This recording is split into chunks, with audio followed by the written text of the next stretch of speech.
If you've ever finished recording in OBS Studio only to watch your footage back and see that dreaded pixelation, blurry patches, blocky details, or just a general loss of sharpness, don't worry. Today, I'm going to walk you through how to fix pixelated recordings in OBS Studio, step by step.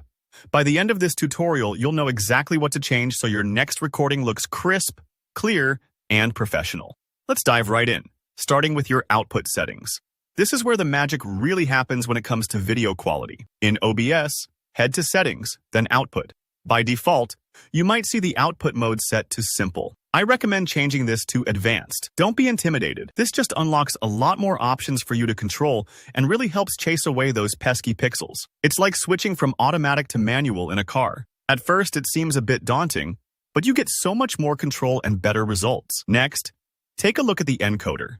If you have a dedicated graphics card, you'll want to use a hardware encoder. For most NVIDIA cards, that means choosing NVENCE H264, and for AMD users, AMD H264 is the way to go.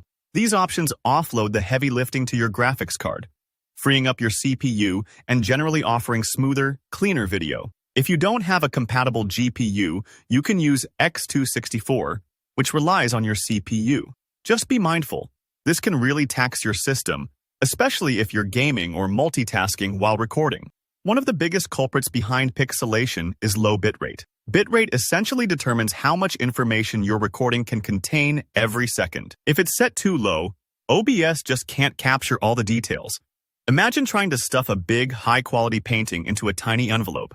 For standard 1080p recording, I'd suggest starting with at least 40,000 kbps. If you're recording something fast-paced, like gaming, bump it up to between 60,000 and 100,000 kbps if your system and hard drive can handle it.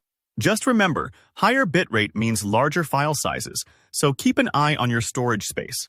For rate control, you want to pick either CBR, which stands for constant bitrate, or CQP, which stands for constant quality. CBR keeps things steady, which is great for editing later. If you choose CQP, set the value to around 18. The lower the number, the higher the quality. Just keep in mind that very low values will make your file sizes balloon. Now, let's jump over to video settings in OBS. This part is crucial for stopping unwanted scaling that can blur your image. Make sure your base, canvas resolution, and your output, scaled resolution, are exactly the same. Say 1920x 1080 for full HD. Mixing these up tells OBS to stretch or shrink your video, which almost always leads to blurriness. Double-check this, and you'll be ahead of most common mistakes. Also, check your frame rate. For most content, 30 or 60 FPS is suitable. If you want ultra-smooth video, like for gameplay or fast movements, go with 60 FPS.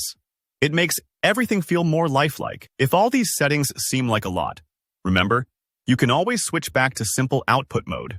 Then, set your recording quality to indistinguishable quality large file size and your recording format to MKV. This combination will give you excellent results without fiddling with every option. Still not sure? Use the Auto Configuration Wizard under the Tools menu. Let OBS analyze your system.